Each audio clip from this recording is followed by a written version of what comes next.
Salam sejahtera kepada Bapak dan Ibu dosen pembimbing Seminar Biblika, Bapak Pendeta Dr. Sukanto Limbong, dan Ibu Pendeta Dr. Raulina Siagian. Pada kesempatan kali ini saya, Mona Friska Hutahayan, akan menjelaskan seminar saya yang berjudul Perkawinan Poligami Anak-anak Ishak. Dalam kesempatan ini saya akan menjelaskan dua bagian besar. Yang pertama, kehidupan poligami anak-anak Ishak, yakni Esau dan Yakub. Dan bagian yang kedua, saya akan menjelaskan hubungan makna poligami dalam Perjanjian Lama dan Perjanjian Baru dengan mengaitkannya pada konteks masa kini. Kita masuk pada bagian yang pertama. Perkawinan poligami anak-anak Ishak, yakni Esau dan Yakub.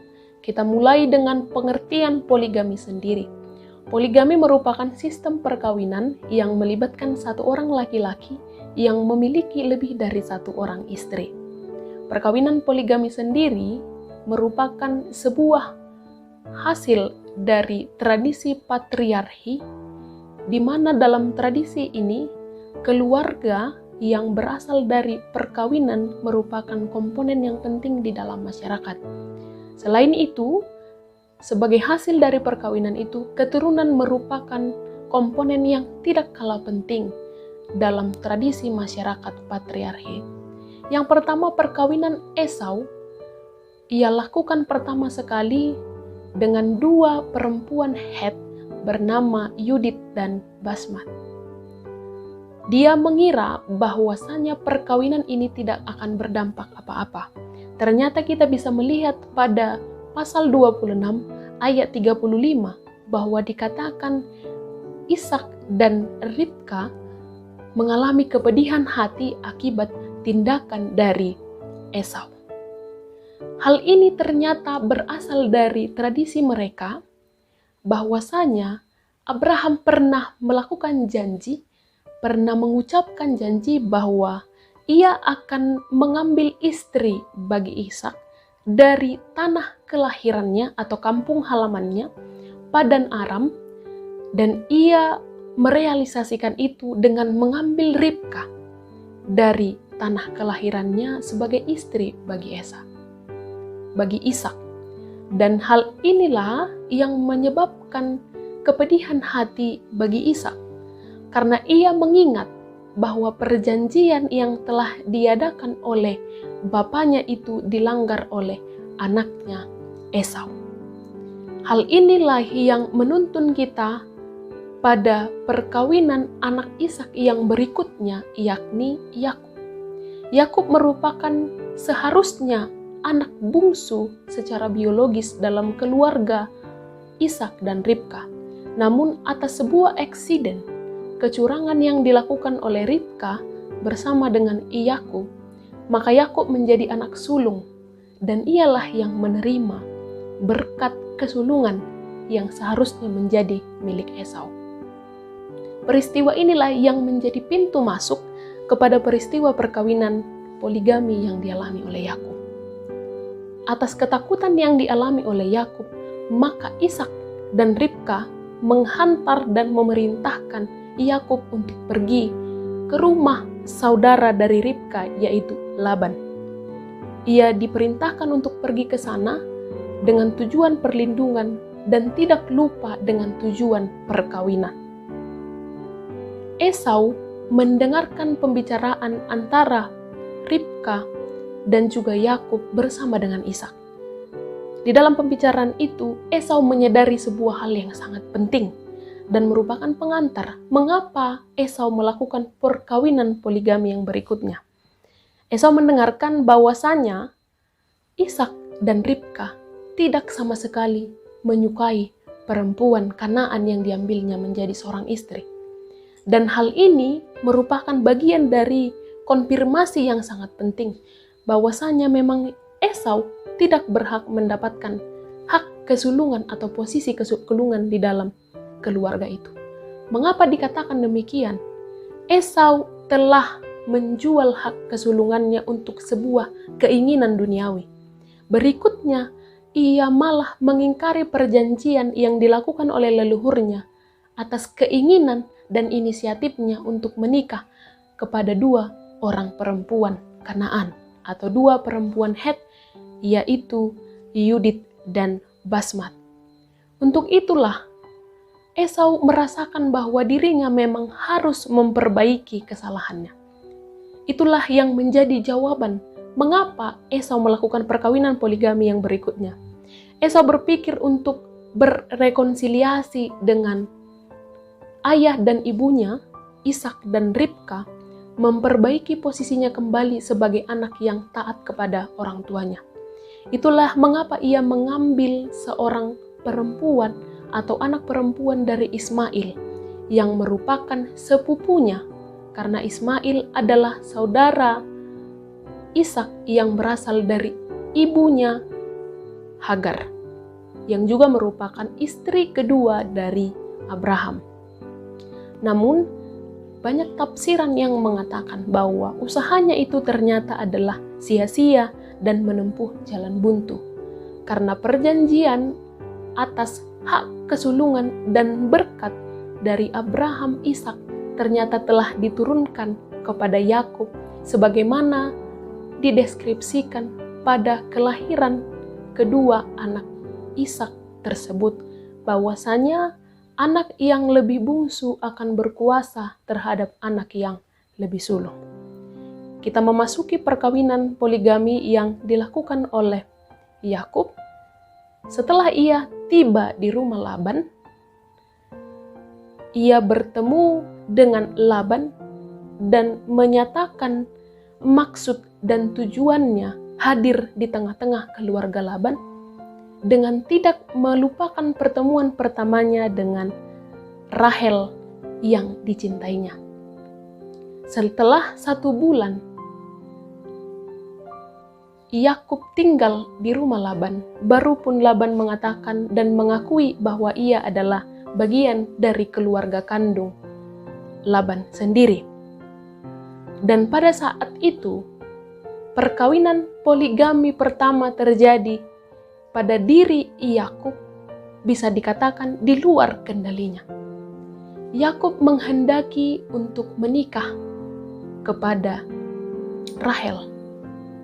Dan Yakub diberikan syarat untuk bekerja selama 7 tahun di tengah-tengah keluarga Laban. Namun di luar dari perkiraannya, sistem patriarki kembali terjadi. Mengapa dikatakan sistem patriarki kembali terjadi? Secara telak Laban menolak permintaan dari Yakub, bahkan ia menawarkan ambil saja orang lain untuk menikah denganmu. Inilah bagian sistem patriarki yang menyatakan bahwa perkawinan bukanlah hak personal, melainkan perkawinan adalah bagian dari kewenangan seorang ayah terhadap anak-anaknya.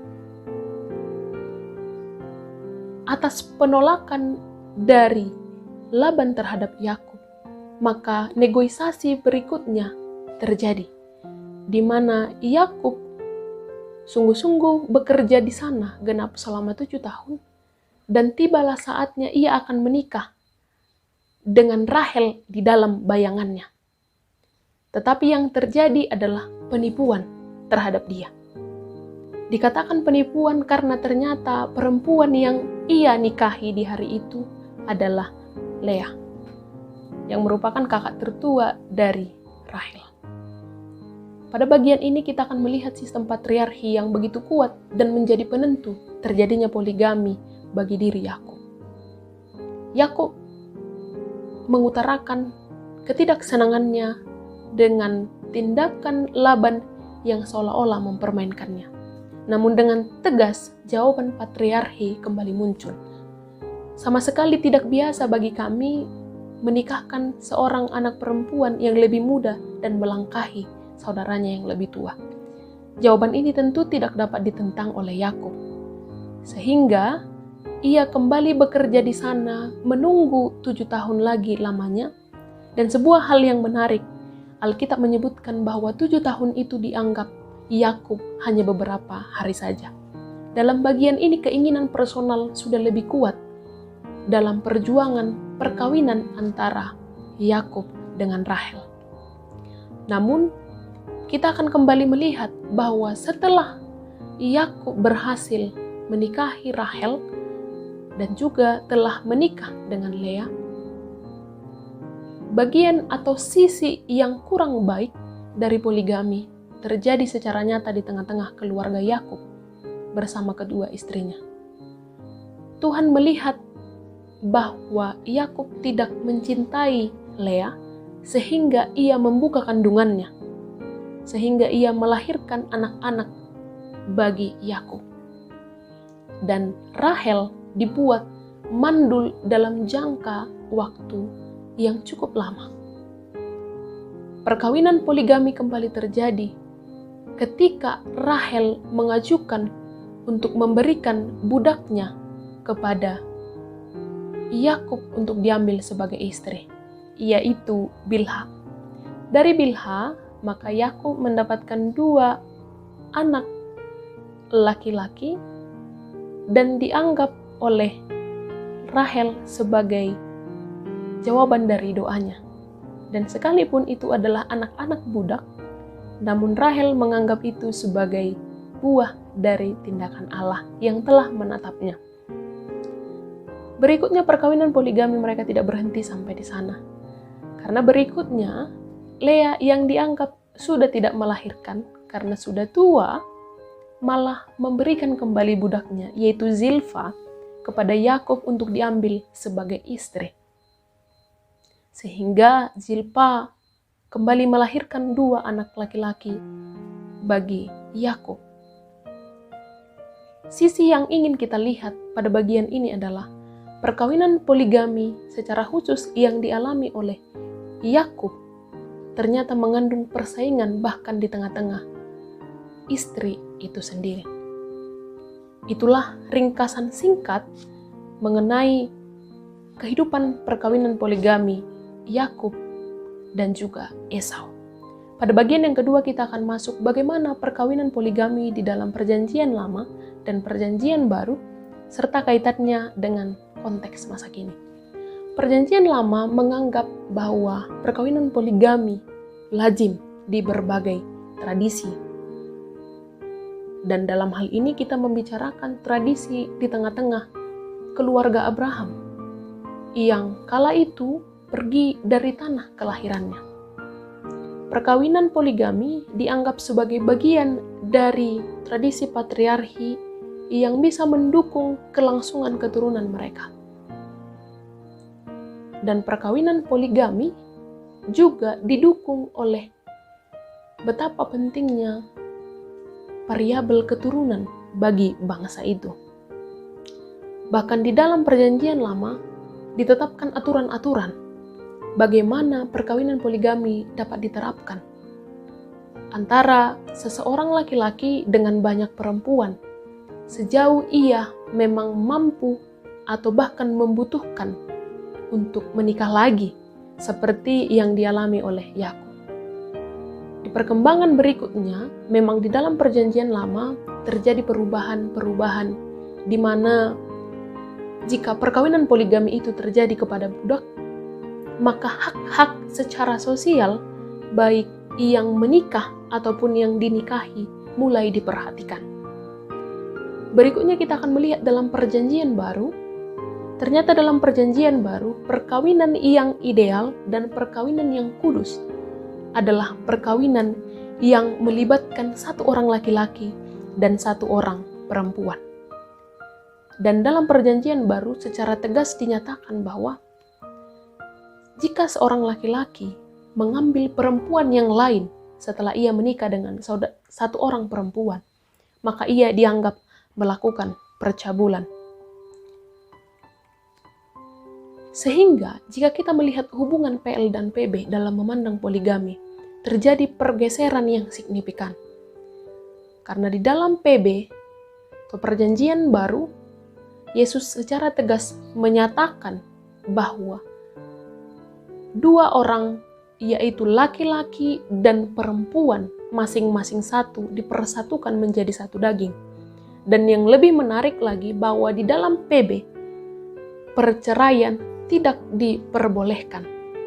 Karena perceraian hanya dapat dilakukan ketika salah satunya telah meninggal. Untuk melihat hubungan teks atau peristiwa poligami ini dengan konteks masa kini, maka secara sederhana kita dapat mengatakan bahwa praktek poligami masih terjadi hingga saat ini. Ada banyak negara yang kita ketahui ataupun yang kita tidak ketahui masih melakukan praktek poligami. Di bagian negara Amerika, secara khusus yang menganut sekte Mormon, masih menerapkan poligami dengan alasan bahwa di dalam Alkitab bapak-bapak leluhur melaksanakannya. Di Indonesia sendiri adalah sebuah fakta yang menarik, bahwa undang-undang kita ada yang mengaturkan perkawinan poligami, yakni undang-undang yang biasanya dilaksanakan ataupun dipergunakan oleh saudara-saudara kita yang beragama Muslim, namun dengan memperhatikan syarat dan ketentuan tertentu. Dan bagi orang Batak sendiri, raja-rajanya dan rakyatnya juga terlibat di dalam poligami. Masa Esau dan Yakub sudah jarang dilakukan pada masa kita saat ini dengan banyak pertimbangan, termasuk kehidupan sosial, kehidupan ekonomi, kehidupan politik, yang pada dasarnya orang berpikir bahwa kehidupan saat ini lebih baik disederhanakan, mengingat tuntutan yang sangat sulit. Dan di sisi lain, setiap orang memiliki hak untuk dihargai.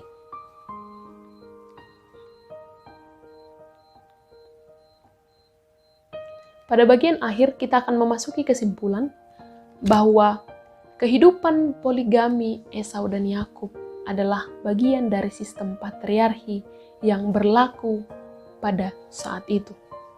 Kita bisa mengatakan bahwa perkawinan poligami yang dialami oleh Esau dan Yakub tidak sepenuhnya menjadi kehendak pribadi mereka, melainkan ada banyak faktor-faktor yang membuat mereka harus atau bahkan memilih untuk melakukan poligami. Maka poligami di dalam perjanjian lama memuat tradisi, memuat kepatuhan yang dipengaruhi oleh keturunan, perlindungan, dan kekuasaan. Sementara dalam perjanjian baru kita melihat bahwa perkawinan yang ideal adalah perkawinan yang monogami. Dan untuk konteks saat ini, praktek monogamilah yang banyak diterapkan oleh masyarakat dalam kehidupan saat ini. Demikian presentasi sajian saya. Saya mengucapkan terima kasih kepada Bapak dan Ibu dosen yang telah memberikan kesempatan bagi saya. Terima kasih.